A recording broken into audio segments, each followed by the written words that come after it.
So Monday morning here, and I have the distinct privilege to be talking with an acquaintance from across the pond, Matt Phillips.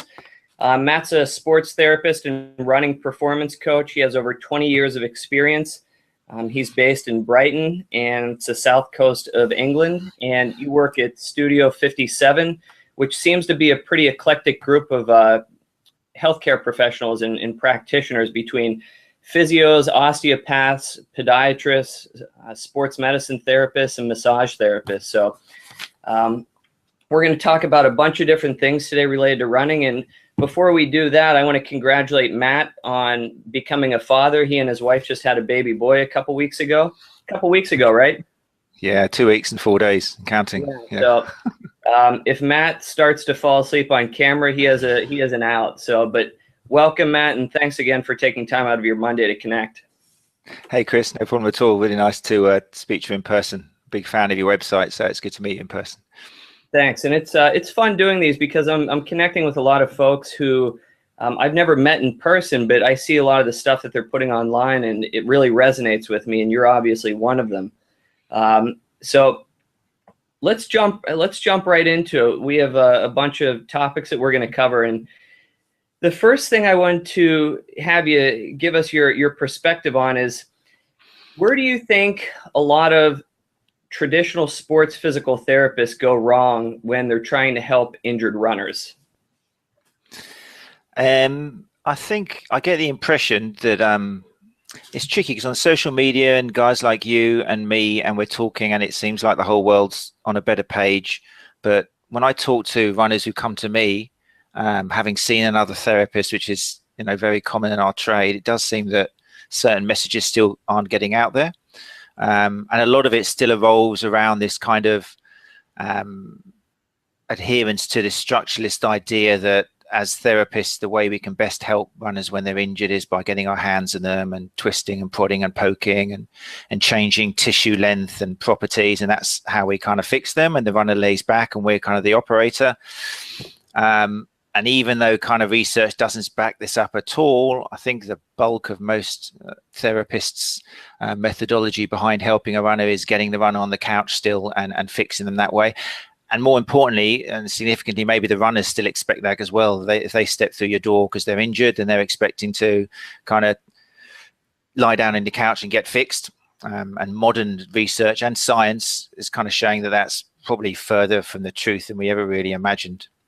So a lot of the therapies we learn, it's not a case of throwing them out and not using them anymore. It's just if they do work, then the reason they work are probably different than what we were taught.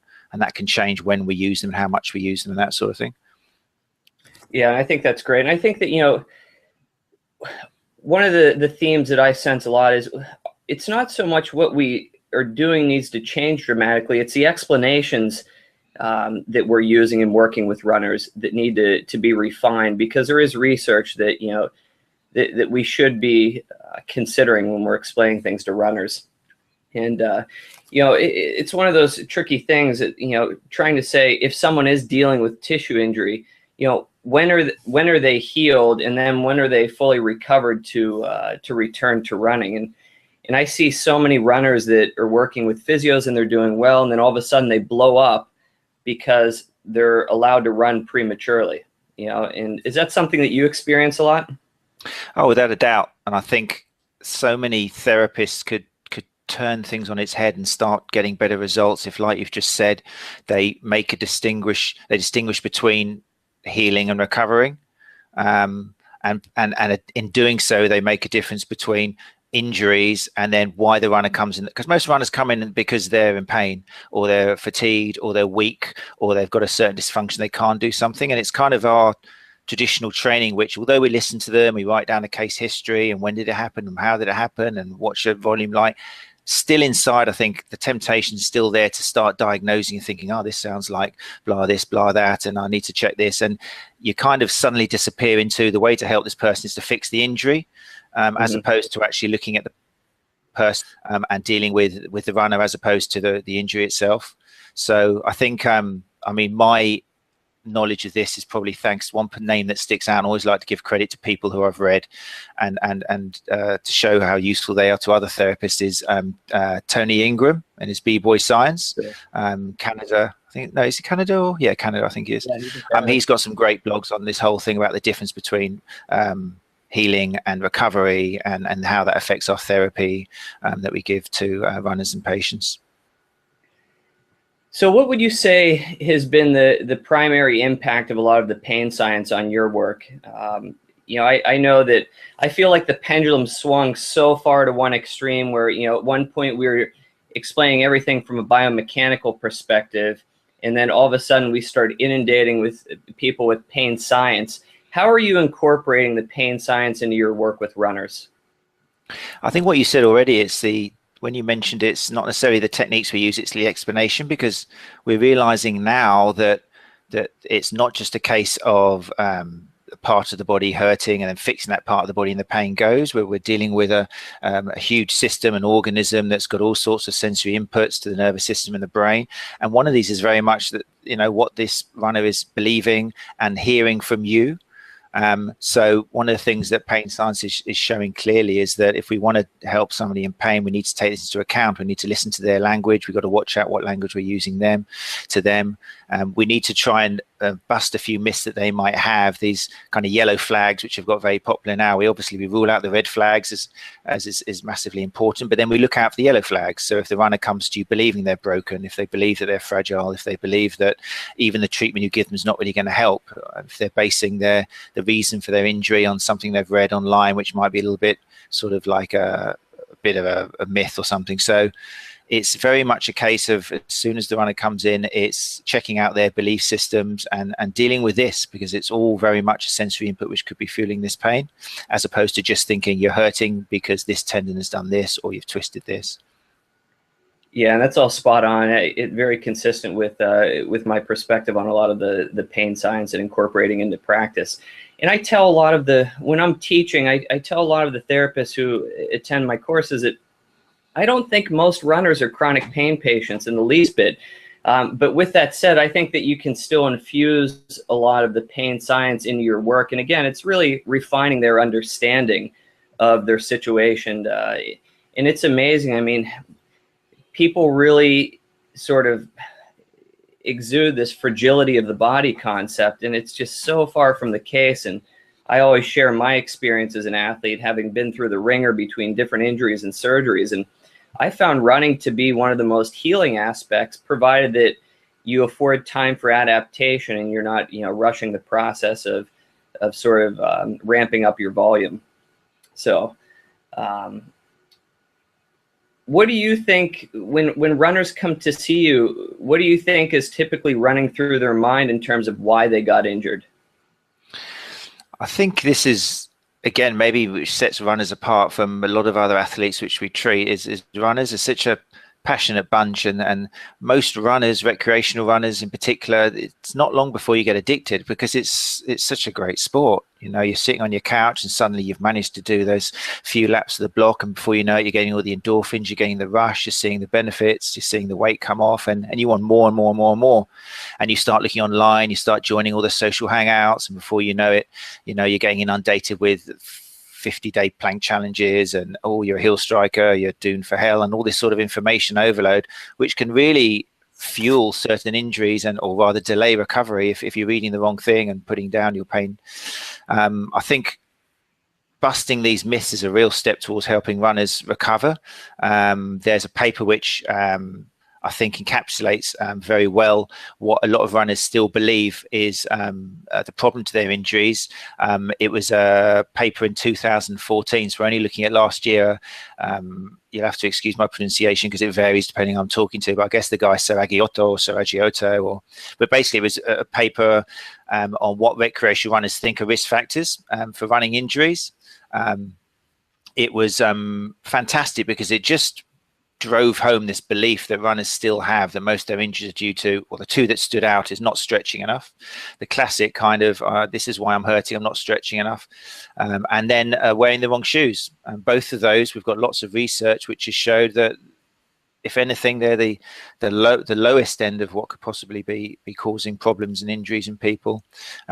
Stretching before warm up has been showed to not only have no effect, but potentially actually decrease performance. But there's still people being taught by various coaches or even therapists, you need to be stretching your quads or just doing this and your 60-second static stretches.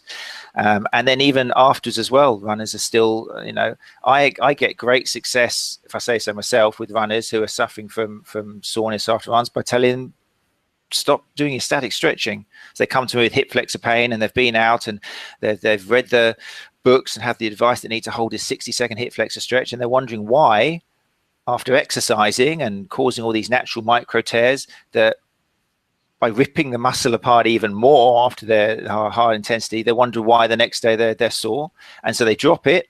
And a lot of not all the time, but a lot of the time, that it's almost like a miracle cure. They're like, oh my God, I didn't hurt so much because I didn't do my stretching. And it's examples like this where, as long as you know what the belief systems of the runner are, which is where the communication is, because if someone comes in with a sore hip flex and straight away you're going on to, oh, it's because of this and it's the loading, it's the running form, it's the gait analysis, blah, blah, blah. If you don't talk to them, say, oh, so what do you normally do? As well as what's your volume like? What's your kind of warm up or cool down? Straight away, you've got something which, with a 5-minute turnaround, you could help them significantly, and then move on to the next thing. Yeah, and it's amazing. I mean, along these lines, I see runners stretching their hip flexors, their hamstrings, and their calf muscle complex predominantly. And I always say, look, the hip extension that occurs with walking and running is not significantly different. You'll get more of an anterior pelvic tilt. You don't need that much hamstring extensibility, perhaps if you're a hurdler. And, a lot of, again, I may bastardize the pronunciation of his name, but Robin, who is doing a lot of work out of Israel, is showing that it's not so much the gastroc that's a problem, yet that's what everyone stretches. So, I've been talking about this concept a lot with people where perhaps it's more important, or not necessarily more important, but equally as important, what you take away as it is what you add to a program. And it sort of sounds like that's what you're mentioning right there. I'm also amazed, if I go to the fitness center or gym, invariably someone steps on the treadmill next to me and they're giving me this weird look because I'm fitness walking as a warm-up. And they break right into, an 8, 9, 10 mile per hour sprint. And then they're off the treadmill in 10 minutes. You don't see that person too long because they end up getting injured.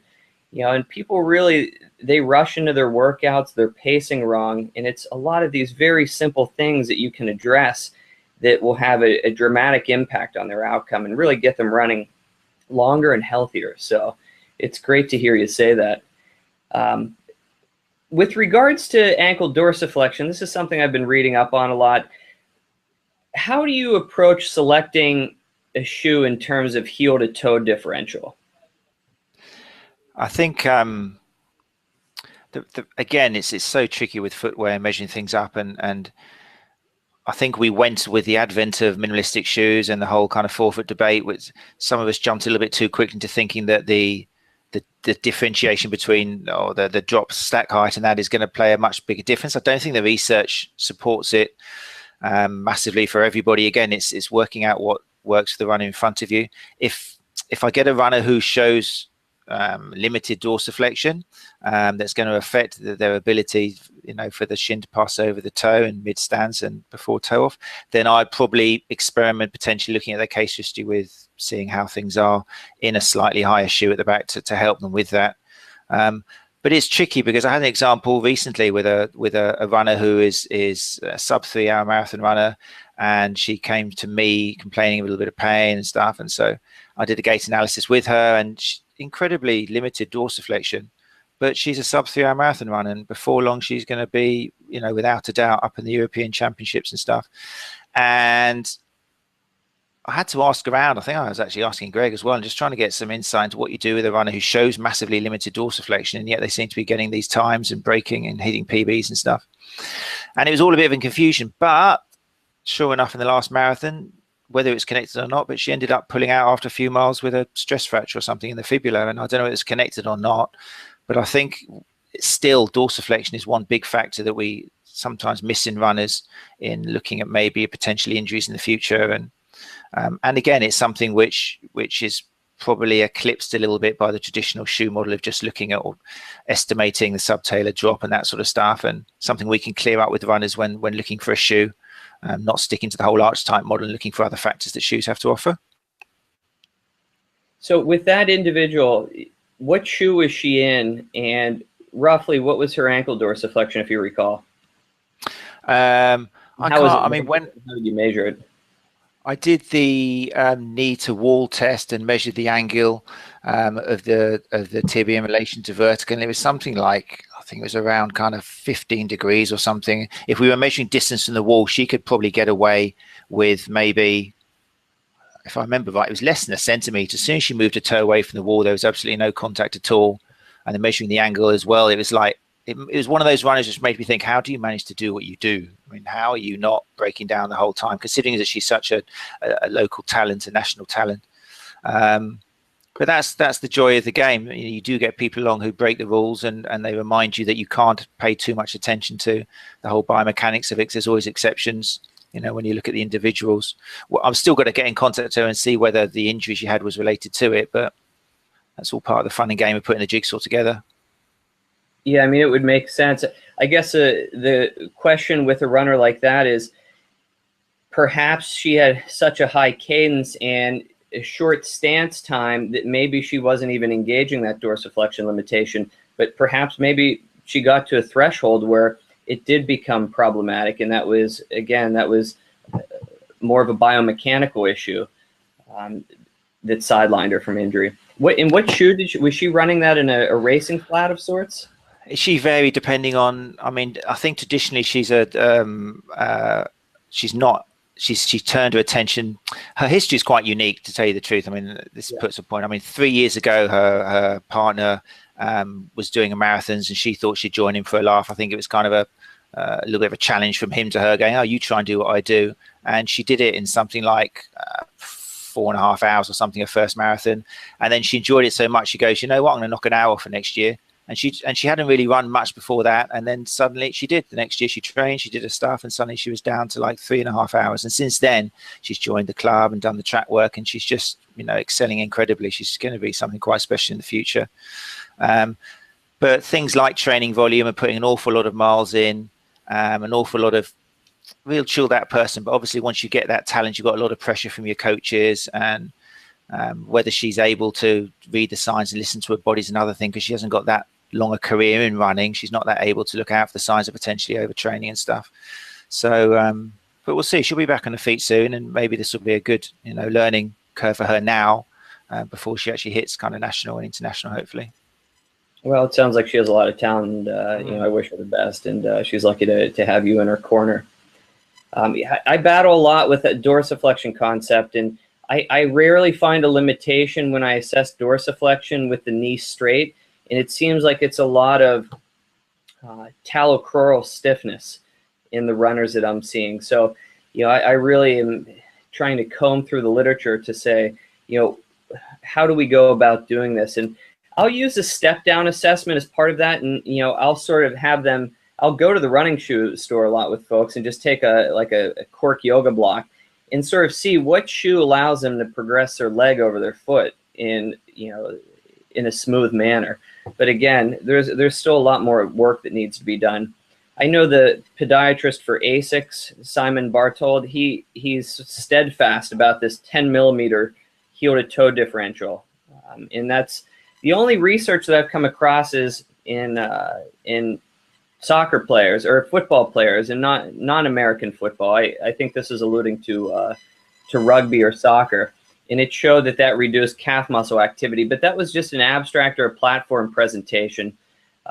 There is some research that talks about 6 millimeters and 9 millimeters being important, but the authors assessed dorsiflexion with the knee straight, and I think that was sort of a problem with the study. But again, I think you have to take everyone on a case-by-case basis, and some people can get away with a wide range, and some people have a narrow range. I tend to see this toed out position a lot with folks who have a limitation in dorsiflexion. And I used to think that was such a problem. I don't jump to necessarily correct that because I think that if you afford time for adaptation, the tissues will respond accordingly. And Haile Gebrselassie is a perfect example. So it's tricky. Our inclination is to, to always correct and fix. And, I think that sort of feeds into reminding people that the body's not robust and it's not adaptable. And that's unhelpful to patients. So let's switch gears here a little bit. Let's talk about injury prevention or reducing risk among healthy runners. So there's been a lot of research coming out on strength training. And how are you incorporating strength training, or what are some of the exercises that you find helpful or that you're incorporating in your work with runners? I find that a lot of the time, one of the biggest problems is they might be doing the right exercises, they're just not lifting heavy enough. Yeah. There's kind of this belief that it's still out there, or maybe it's just they don't enjoy it. Generally people who enjoy running 26.2 miles aren't the sort of people who want to go and kind of join the, I was going to say meatheads, that's not fair, but go and join the big guys in the gym. They're just not, that's not what turns you on. You want to go out there and appreciate the outside doors and feel the air moving and stuff. So, and there's also this belief that if you are going to run distance, then if you are going to go in the gym, you need to be doing lots of reps and and a lot of runners, they put their valuable time into doing maybe squats and deadlifts, but I listen to what they're doing, and they're kind of either doing 30, 40 reps, or they're just stopping at 10 or 12 because that's what they've been told to do. It's amazing how few runners actually work to failure and work to exhaustion. And that's, again, something which I find, can help a lot if you just get that point home to runners, that if they really want to get stronger, which they need to do if they're going to hop from leg to leg, kind of 2,000 times a mile or something, they need to be training that by exhausting their muscles by kind of around 10 repetitions or something and putting heavy load. Lest they force that failure, then the body's not going to adapt. So traditional exercises, no magic bullets or anything. It's just actually realizing that if you're going to get stronger, you've got to give the body a reason to do so. So with the woman who you just mentioned had the fibular stress fracture, was she strength training? Was that part of her plan? No, I mean, still young runner and very much snapped up by the coaches quickly. And, as always, trying to deal with a lot of time on the track and road with holding up a job and all that sort of stuff. But that was something we were working on. I mean, it was quite amazing.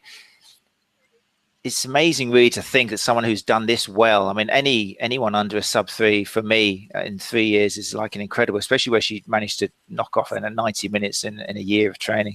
So it's kind of like, wow, imagine what she could do if we did get a little bit of strength training in there. And so it's something we were going to start working on, but she went and did this marathon and had this injury, and all smiles and happy and ready to go, but obviously she's going to be out for a while. But it may well be a case of stepping up her strength training to see if we can avoid something like that happening again. That might have been the missing link.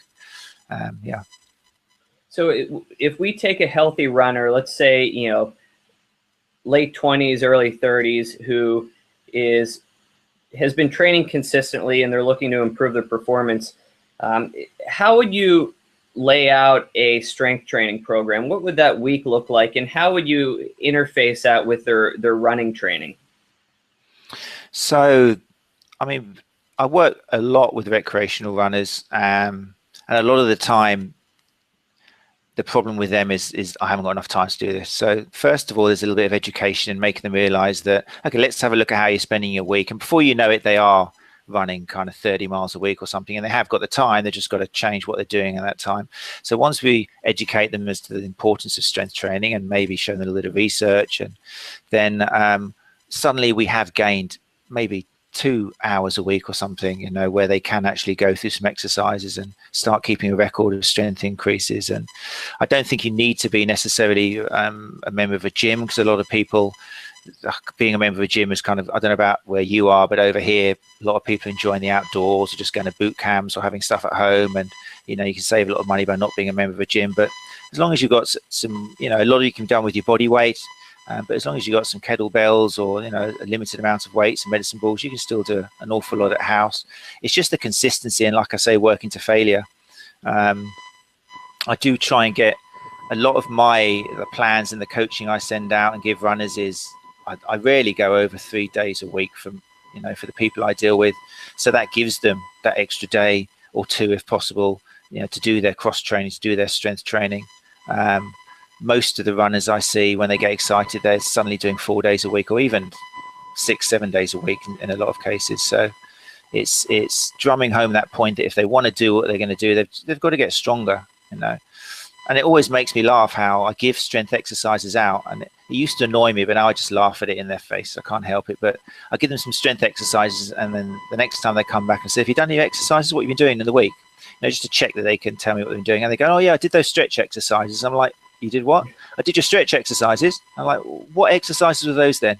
"Oh, those kind of, you know, lowering my heels down with the weight on my back, and that was the stretch." And I give them like a minute to kind of realize that they weren't doing a stretch at all. It's a strength, but a lot of the time, anything you give them, they believe is a stretch exercise.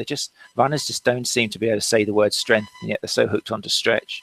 And I think correct that, and you know, will help a lot of runners. Yeah, and it's tricky. I run into the same issues where, you know, I think that with a lot of the recreational runners, and, you know, I deal with a lot of recreational runners, and I'm glad to hear you say the same thing. I definitely have a group of performance-based athletes. But, you know, most of the folks that are going to come into the clinic are recreational runners who are looking to, and they end up in our hands out of pain and desperation to get back to hopping from one leg to the next. So, yeah, once you introduce some basic strength training, like you said, no magic bullets here.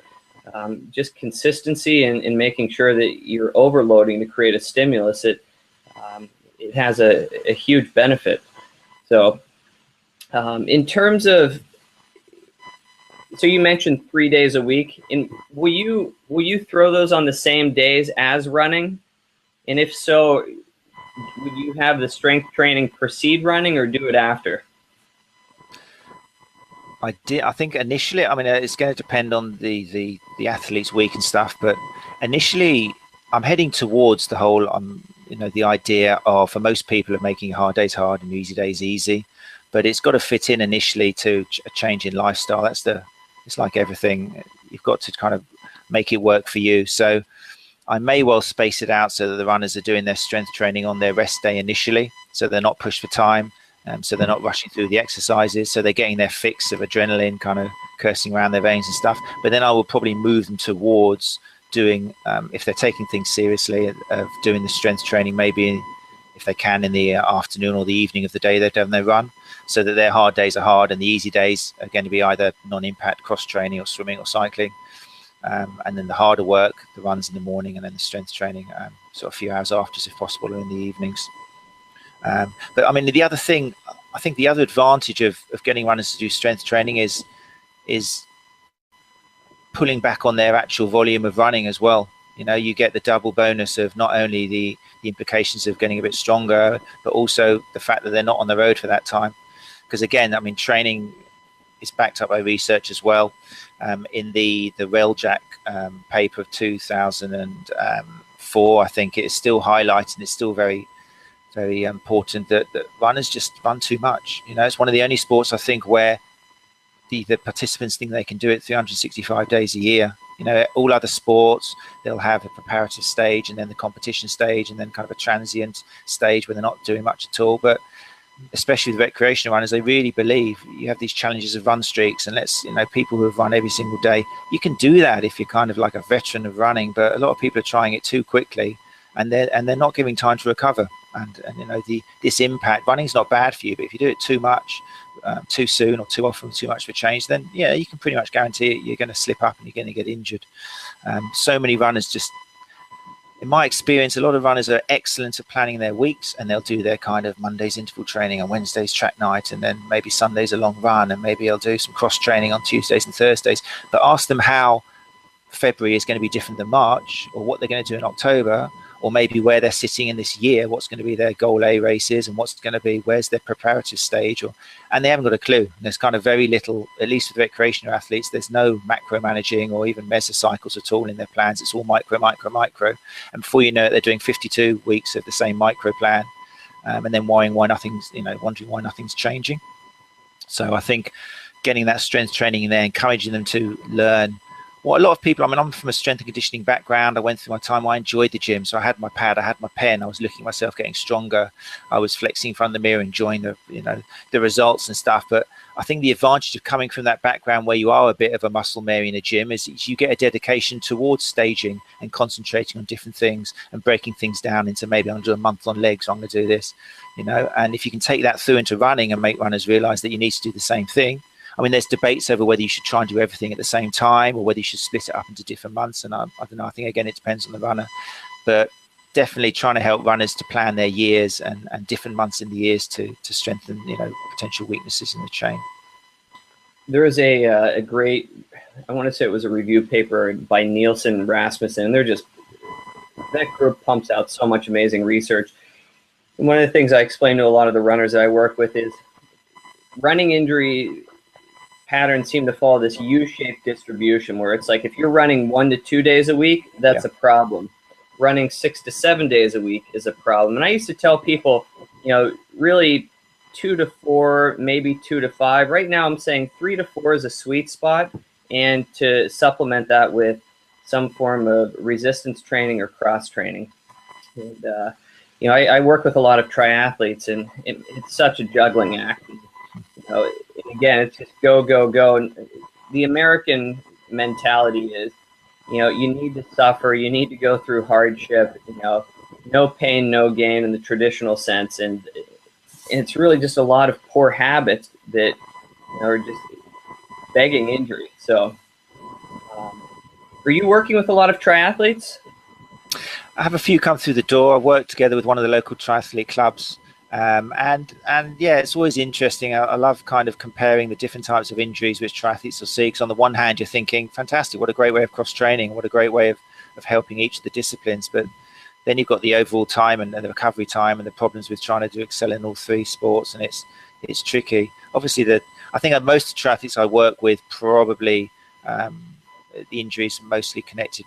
I think the cycling in particular can throw a few triathletes off. When it comes to running, then obviously you've got the problem of quad dominance and kind of that difference between changing over the powerhouse of the quads for the bikes and then managing to get into a running form and not just continuing with the quads and suddenly recruiting posterior chain and stuff. So it's always a nice challenge to try and help them do that.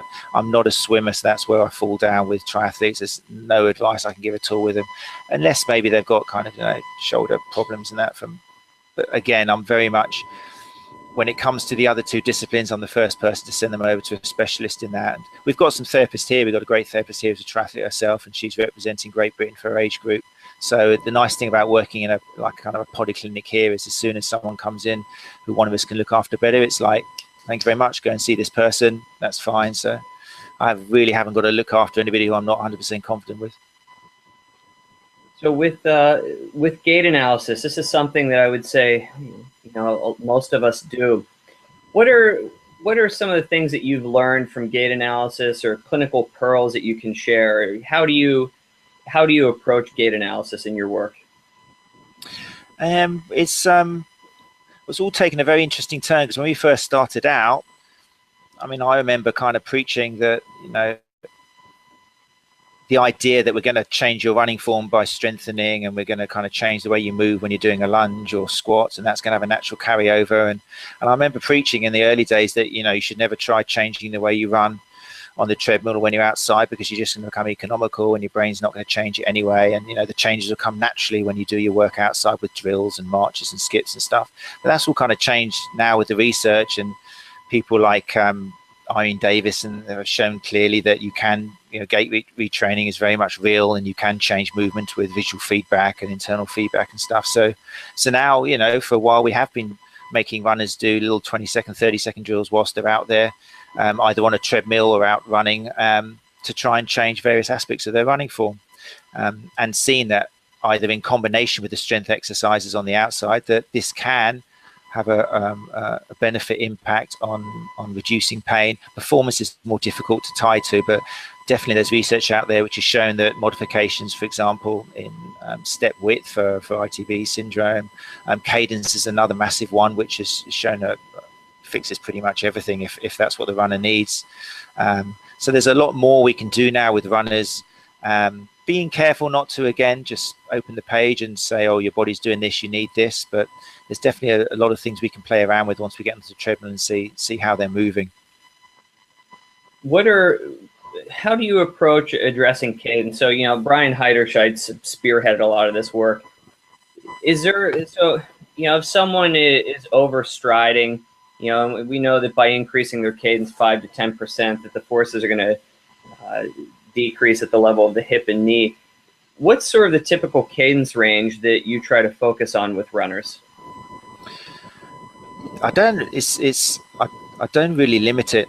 Sometimes there's a temptation. I remember initially, if somebody came in and if they're showing symptoms of tissue overload, which could be reduced if they sped up their cadence, even if they're running at like 180 steps per minute or something, for a while, if I think it's going to offload that tissue and help recovery, then I'll step up that cadence. It doesn't mean they're going to run at 200 forever. It's just one of the tools we can use to try and offload the tissue and help recovery. And maybe their natural cadence is a little bit higher. So, I mean, they're definitely, when you get the typical recreational runner coming in who has never had any coaching and they're presenting some symptoms which you think could be corrected by reducing the overstride.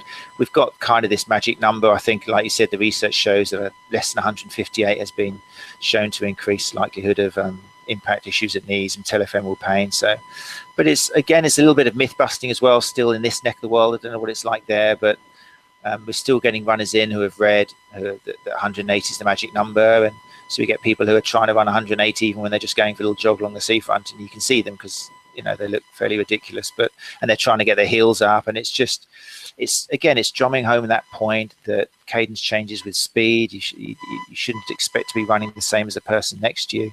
But what we're going to do here now is, we know that you're getting these symptoms. We've also seen that your foot's landing in front of you, so we're going to do some little 20-second drills with a metronome or an app or something of some form to see how your body feels, what you feel, what you see when we show you the playback.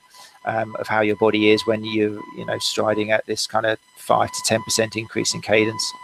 And again, just playing around with it and seeing how they feel, what happens, whether symptoms change. We're not saying they have to run like that forever, but definitely it's been shown that it can help extensively with things like initial impact peak and vertical bounce and stuff like that, and people with calf or Achilles problems. Or it's a big tool. I mean, I think a lot of the stuff I do is playing around with cadence. It's one of the things which we can change so easily, as long as the athlete doesn't jump to too high a cadence or try and do it for too long.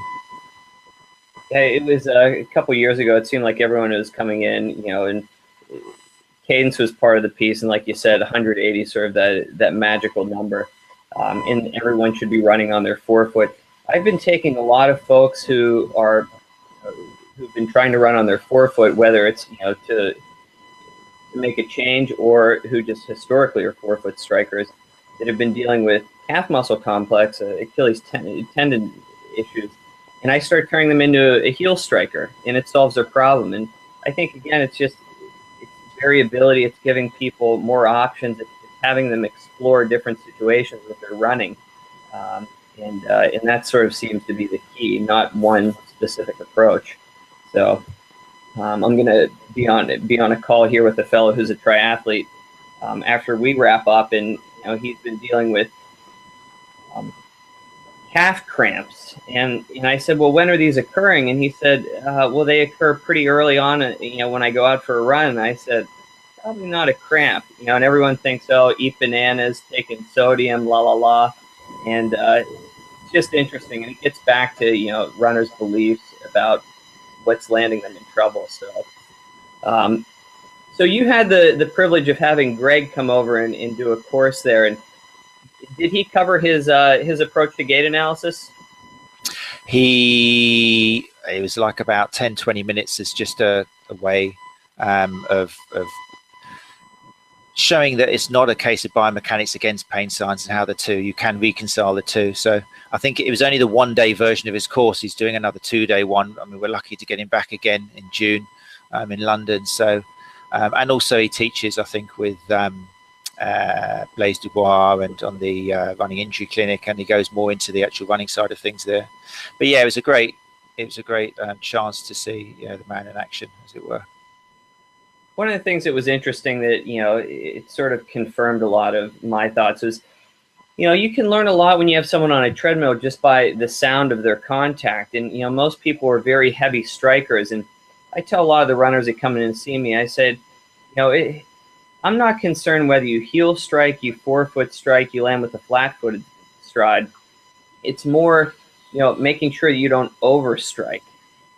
And I said, look, a lot of people have set records who are heel striking, so it tells us that that's an effective strategy for that individual. But they're probably not overstriking. So is that something you would agree with? Oh, without a doubt, it's one of my favorites, and it's so true. You get a lot of the time, it's almost like a surprise runners by kind of going, you normally run with your earphones in, do you? And they're kind of like, yeah, how do you know that? I love running with my earphones. I listen to all the latest podcasts and stuff. And people, they've never heard the noise they make. They don't realize how hard they're landing. And it's another great cue you can use for gait retraining, because it's something where you're not focusing on bend this more or do this less. It's just try and run softer. And I think, again, it's been backed up by research. It was Irene Davis, again, who just showed that through gait retraining and runners using, I think she had, I think the feedback for her was actual digital readouts of the impact that the runner was producing. But, they managed to reduce the vertical forces and impact peaks by like 20 to 30% by simply just telling the runner to run softer. And it's so obvious. It's no more complicated cue than that. Just listen to the noise you're making and try and do us all a favor and make less noise. And it's a classic example of how a simple cue that comes from inside the runner, as opposed to you telling them what to do, can make such a big difference. I always worry when people are running with headphones, they start running to the beat of the music, and like you said, that they're not in tune with the sound their foot's making it impact. I wrote a really short and sweet blog post when I was in New York called "The Beat of Your Feet," and how it's just important for people to pay attention to that. So, switching gears a little bit, are foot orthoses a common prescription in the UK? Well, again, I mean, we do an awful lot of gait analysis here, and alongside, are these the right trainers for me? Again, it's like people come along with all these different types of orthotic devices, and should I be wearing these? And I'm always the greatest disappointment when it comes to these questions, because having a look at the research and liking to sort of kind of stay online with what we do know, we know very little. So, as far as the trainers go, a lot of the time it's the deepest I go into it is, are they comfortable? Yeah, they are. Brilliant. Then they suit you. That's fantastic. And they're almost like disappointed, like, well, hold on, what about these and these? Are they comfortable? Not really. They kind of rub a bit here. Okay, well, don't use them then. And that's as much as the science tells us. With orthosis, it's tricky as well, because, now we're entering a time in which the research is showing it's more to do with the kinetic forces as opposed to kinematic. And once upon a time we thought that what the orthotic device was doing was actually changing the position of the foot, and by that we were playing around and helping reduce the risk of injuries and stuff. But now we know that sometimes you can change the forces without even making a kinematic change. So what we can evaluating what orthosis we should use by looking at movement is a tricky area. Unless you've got force plates in your clinic, you're unlikely to be able to make a very educated decision as to what the runner should be putting in their shoe. There's no doubt that orthosis can help. It's just, again, the methodology behind how they work is tricky. But that said, I'm always in favor of having runners experiment. We sell them here. We sell different they're graded according to arch height, which always makes me kind of cringe a little bit, because I don't like to be associated with that. But if a runner comes in and I think that we could potentially offload the tissues by putting something in the shoe, because you put anything in a shoe, you're going to change the loads. I mean, that's guaranteed. Whether you change the loads in the right way and you hit the tissues that need to be offloaded is another question. That's something which either a trained podiatrist is going to be able to do with their gear, or something which, you do what you can, but it's going to be a little bit hit and miss. And as long as you educate the runners to that and say, look, take this away, see how it feels. You're not going to wear it forever, but this could be what you need to try and offload the tissues and get you through this patch. And then we'll do this alongside other changes like the strength training and the volume. And yeah, it's something we definitely play around with. We've got a podiatrist who works here. So if we feel that, it is a foot upwards problem, which does happen, although a lot of the time, in my experience, any issues, you know, if you sort out, like you said, sort out the hips and sort out what's up top, and what happens to the foot below will correct itself naturally. Sometimes, obviously, there are cases where actually, you know, the foot mechanics here, we need someone specialised to have a little look at this and see what we can do, and that's where we'll send them off to the podiatrist. What are the top shoe companies in the UK? You know, it's funny. I mean, there's some interesting. He doesn't send them out so much more, but you're familiar with Craig Payne? You follow his blog and Running Research Junkie? Yeah, so I don't know if he's done one for a while, but he kind of shows what the most popular bought shoes are, and how it's gone through the phases. And he's kind of uncovering how, you know, although people still make a song and dance about the kind of more minimalistic brands and they've come through, it's still very much Nike and Adidas, and I think Saucony are coming up as well, but it's still the traditional makers who are managing to. A lot of people here are very much still into the Brooks, Flow, and, you know, the number of people who come in with their Innovates and the Mizunos and the Merrells and the kind of Vibrams is still fairly low. I'd kind of like it to be a bit more, not because I'm biased towards, well, no, I am a bit biased towards stripping away what's on your feet, as long as it feels good and doesn't give you any problems. But despite what people might like to kind of say on websites and stuff, it's still very much the traditional shoes which are you know, selling the most in the country, I think. Yeah, I would say that's the case in the United States as well. I mean, I'm in Seattle, so it seems like everyone's in Brooks, but Saucony has been relatively popular among the triathletes, and, you know, I think that sometimes that's problematic. A lot of the folks that I see who are presenting to me in injured states are in the Sauconys, and most of them are 3 to 4 millimeter drop shoes. And a lot of these folks, again, it's a dorsiflexion limitation that seems to be the problem. Not always, but, you know, that seems to be the pattern that's emerging. But with triathlon, you see a lot of these tri-specific shoes. I know Zoot does some. There's a couple other companies out there. Do you have a lot of patients coming to see you wearing shoes of that nature?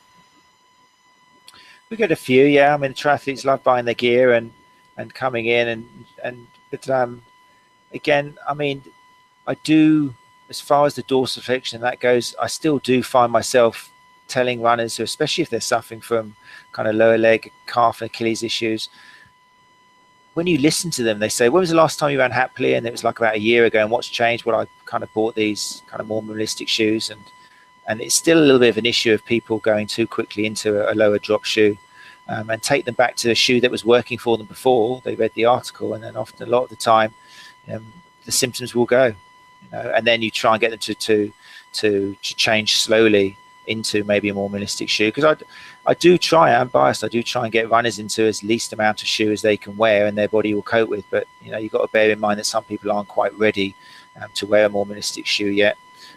And some people will never ever wear a minimalistic shoe, you know, because they're just the physiology is such that it doesn't benefit them at all. There's an interesting article I was reading, and, you know, they introduced the term risk homeostasis, and, you know, I think a lot of times when people go into a shoe that has, say, more, you know, pronation control features, or it's sort of, you know, if we take something like the Brooks Beast, I think that person is less inclined to try and make any changes to their form or just the manner in which they run, because they think that the shoe is going to, you know, salvage any issues. You know, it's sort of like if you're, you know, playing football, American football, you may go into a tackle a little bit harder because you know you have a helmet on, you know. So I use that term a lot when I'm explaining it to people. And like you said, some folks will never be in a minimalist shoe. And I think that, you know, you're playing with fire to try and get them, you know, out of their traditional shoe or what works for them. But, you know, I would say as time goes on, I try and get people into less of a shoe if I think that they can get away with it based on my exam. But again, it's just not a process that can be rushed. So what are some of the things that you highlight in terms of shoe fit? What do you tell folks? Or do you have a running shoe store that you work with? Not directly. You know, we'll try and support the local traders kind of in and around us. We've got a couple in the town. I've got a long history of involvement in races and stuff. But directly with, I mean, I tend to send people down to one store in particular that I know that they're not kind of totally, I know they've got a little bit more of an open eye to other factors in the shoe as opposed to just kind of the traditional arch drop and stuff like that. And you know, I need to, if I'm going to send people to a shop, I need at some point the seller to stand back and go, you know, do they feel comfortable, you know? And if they are going to do a little foot gait analysis or something on them, it's not to kind of see or try to measure how much the arch is dropping. I need them, they're just giving that treadmill so that the person has a chance to run, to feel whether it feels okay on them, whether it's comfortable. As soon as I, you know, get a runner who comes from a store and says, oh no, I was told that I'm overpronating and therefore I need these shoes, then it kind of stabs a little bit at me, and I'm resisting, you know, recommending someone goes there, because it's a paradigm that unfortunately has to go. And a lot of independent shops, and by no coincidence, shops which kind of work more with minimalistic shoes, that paradigm has gone, and they're not talking about it so much as overpronators. You know, if someone comes from a running shop and they've been told they pronate too much, then it's not the kind of place that I'm really we're not gonna work very well together. I'm much more interested in a shop which goes, I mean, rotating shoes, I think, you know, there's no danger to shoe shops, because if anything, what I propose is that runners, you know, get a different style of shoe, you know, that they've got shoes for their running on road, they go out and wear different shoes for that, as well as changing different surfaces to run on. There's been research which has shown that rotating shoes can reduce injury risk for a large population. So, you know, rather than telling runners that they need this type of shoe to reduce injury, then let runners know, play around with different types of shoes. This shoe may work for your shorter distances, try this for your marathons, try this for when you're off-road. They might have 5, 6, 7 pairs of shoes. So there's definitely business there for shops. They've just got to stop forcing all runners in the world into 3 categories, because that just doesn't make, you know, sense. Do a lot of the shoe stores in the UK, do they have a treadmill in shop and basically throw the customer on it once they find a shoe that seems to fit or feel comfortable? Yeah, I mean, we had our gait analysis started about kind of 10, 12 years ago. And at the time, you know, the local shops didn't do any kind of gait analysis, you know. And then I don't know, about maybe 7 years or something ago, then shops started doing, certain kind of big corporate started doing their gait analysis, and then kind of foot molds and you know, doing the upsell on the shoe. You need this insole as well. And for a while we were like, oh God, this is going to take business away from us. But then we realized that if anything, it's just helped us, because they're coming out with the same cliches and just making assumptions based on what's happening ankle down. And it just helps, because as soon as people are aware of the values of gait analysis, and as soon as they make that distinction between just looking at foot level and then having a look at what's happening higher up the chain, then that's great. Then they can come along to us and kind of get the job done properly. It's a shame, because a lot of the guys who work in these shoe shops, they're really keen, and they're keen runners, and they're there, you know, it's for altruistic reasons. But a lot of the training still, and I know kind of like Simon Bartold is working to try and change this sort of thing, and to try and make the service available in shoe recommendation shops different. But a lot of the time it's still pumping out this, look at the foot, how much is your arch dropping, it's doing this amount, you need this shoe, it's not dropping enough, you need this amount. And then somehow deciding what neutral is, fantastic, you're in the middle, you need this shoe. And that's just got to be dropped, it's got to go. You know, because if anything, potentially you could be harming a runner by sticking them in this shoe, which is supposed to be helping them in it. And, you know, research has shown, I think there is I mean, it's continuously being shown, but it's still research being done. Even recently, I think there was done this year, using a whole bunch of army. Again, it's often done in the army. Sure. Just showing that the recommendation of shoe based on arch type just doesn't work. You know, it's 50-50 at best, which means you may as well flip a coin. Yeah, I mean, I think it's tough enough to get folks in the medical community to adopt this stuff. So, you know, hopefully in time it will start to become more status quo. So switching gears a little bit, you're someone who obviously pays attention to the literature, and I really commend you for that. It's a lot of time and energy to keep up with the research, but it's very important for us as professionals. What are the major gaps in the research that you see? What would you like to learn more about, or where do you think there's a dearth of information? I think the problem is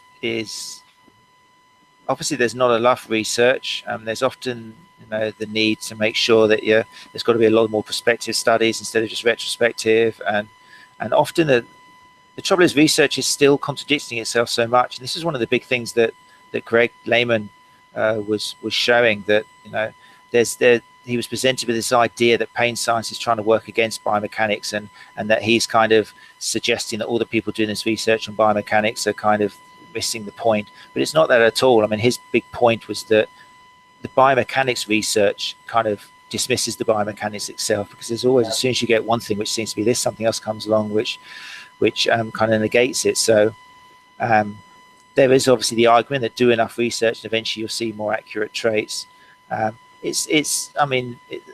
Fortunately, there are people out there who are working really hard doing the research and doing valuable research and making sure the sample sizes are relative and that the results are statistically valid.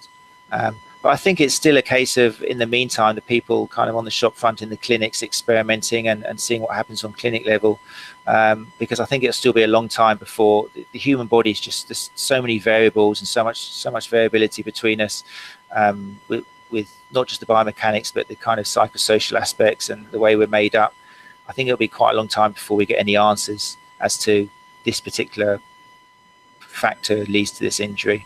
And there's still so much we can do with regards to just changing, looking after training plans and getting people to look at the simpler things.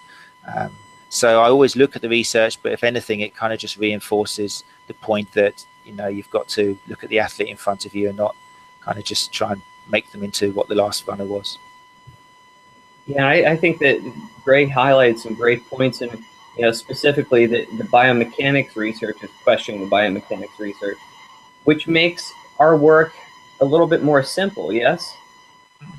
Yeah, no, I definitely agree. I mean, and there's I must admit, it is easy for us. My heart goes out completely. I mean, there's some people doing some excellent research into patellofemoral pain and stuff, and I think they maybe took it personally, when they see people like Greg going, oh, it's just, you can't jump to this, and this, contradicts this, and it's not an attack against the people doing the research at all. It's fantastic and a massively important part that people do the research, but it's just the interpretation of the research, and it's very difficult, I think, for people not to show bias and not to cherry pick and not to kind of, that's the challenge, I think, for people.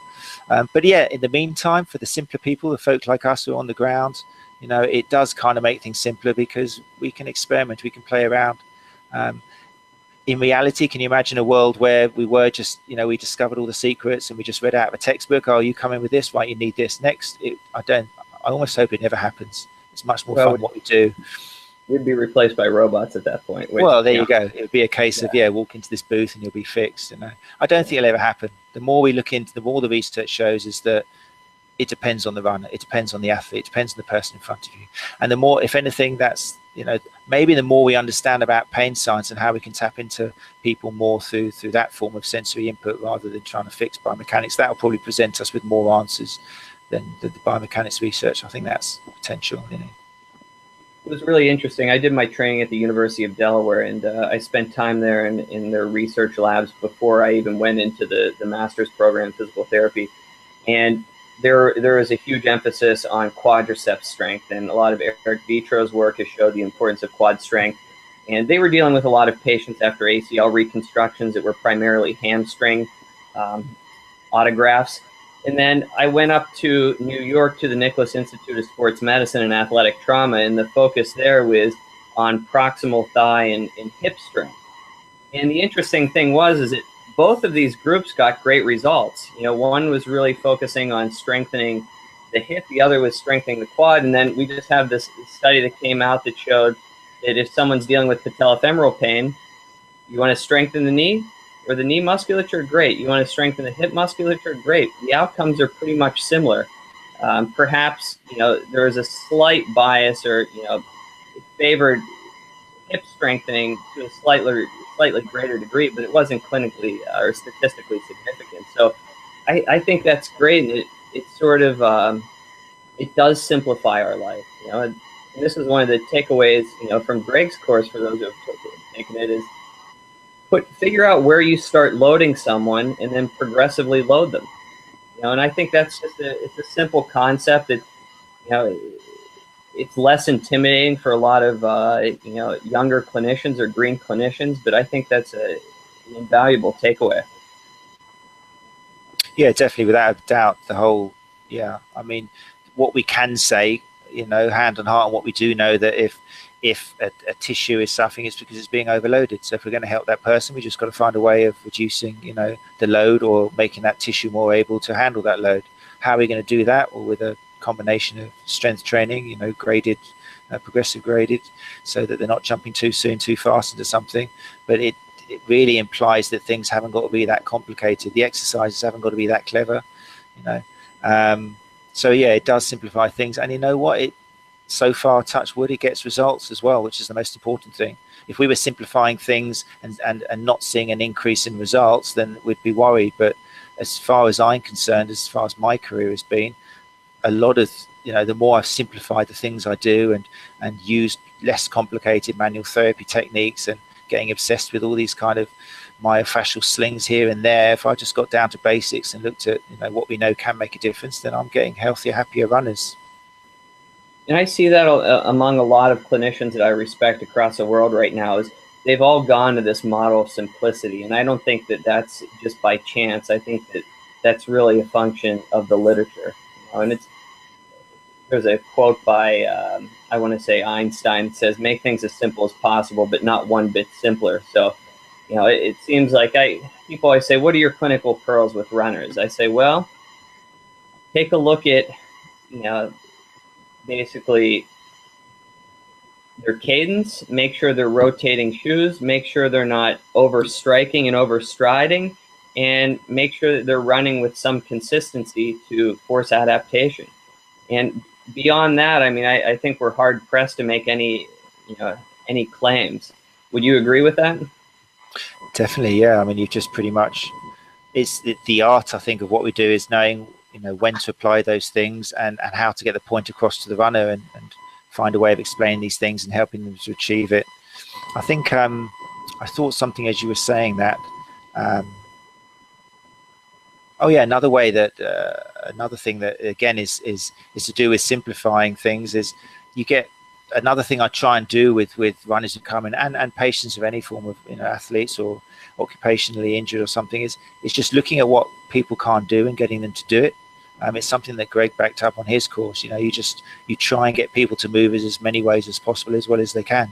So if you get someone in, you do your assessment, but instead of old school where you'd be assessing them and crossing something because they, you know, they can't do this and this is leading to this, you just see whatever they can't do and you try and help them do it. And somewhere along the line, by increasing the amount of tools they've got and the variety of ways they can move and the speeds and the loads, and there's going to be a positive knock-on effect, you know, and if you improve everything, and then it's going to probably, you know, hit the spot that you may never know what causes this pain, but if you improve everything and get them moving, you know, bingo, you're going to hit the right spot eventually.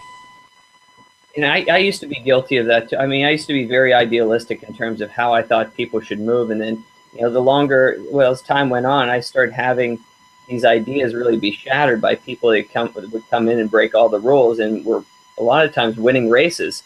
And so it's funny when I give exercises anymore, and I try and demonstrate this a lot with my YouTube channel. I just try and show a million different variations. So if you give someone, say, 3 sets of 10, you know, don't just have them do 30 repetitions of one particular movement. Maybe one of those sets, try and do it in 10 different ways. And you can just sort of get them to explore and to sort of start owning their movement a little bit more. And I grew up skateboarding and snowboarding. It's just amazing to watch high-level, you know, skaters and snowboarders function. You know, they're landing in extreme valgus. They're landing with flexed spines. And you know, it shows you that this is probably important, but they have such variability that it's just incredible to watch them. So, and I think that's factored into so much of my running. But you know, the tricky thing with running, it is such a, you know, repetitious activity, and I think people don't incorporate enough variability into it. So. I know I've been having a lot more folks go out for a run, and then I'll tell them to sort of run in a sinusoidal pattern, maybe do some side shuffling, just to mix it up, especially with you know, with a lot of recreational runners, so variable forces. So, well, hey, I wanted to wrap things up here, but I wanted to give you a chance to sort of put out some final thoughts or any pieces of advice or words of wisdom you have. I mean, although my bias is gait analysis, then and coaching, I think the main thing I'm trying to push this year, I always kind of push it. We've had the Brighton Marathon and where I'm from, and the London Marathon. and a lot of the time people take a rest now. And it's the next marathon comes next year, and they only really start training 16 weeks before, when they get their head down and start doing some work. So I try and get runners now to use this time wisely and to start looking at weaknesses, because now is when you can make a difference in this kind of, like, when you're not training for a particular race. I think recreational runners sometimes shy away from the idea of coaching, but it's amazing what you can achieve. Running doesn't come naturally to everybody, and the way you've suddenly taken to running could be, increasing lows in places that your body doesn't want it. So I try and get even people who are doing couch to 5Ks, who are just entering running, have a few sessions with a coach or get a gait analysis, and just get some ideas, from where you can increase variability and change a few things. Because if you start training into a marathon plan, you've got 6 weeks to go, you're not going to have enough time to make significant changes, in your running form. It's going to take at least 6 weeks before things start becoming unconscious, and by then you're already kind of thinking about getting specific for your events. So just using the year wisely, getting a pen and paper, setting out all the months, just thinking, right, what I'm going to do in each of these months, how am I going to achieve my goal now, as opposed to just waiting for 16 weeks before the race starts. So yeah, that's what I try and do. Well, it sounds great. Well, hey, I can't thank you enough for taking the time. I know you're really busy between fatherhood now and your clinical work. So thanks again for everything. And I'll look forward to continued communication with you online. And again, Matt Phillips on running. So signing off here, and thanks again, Matt. I'll chat with you briefly after we wrap up here. Okay. Thanks, Chris. Great speaking to you. All right. Take care.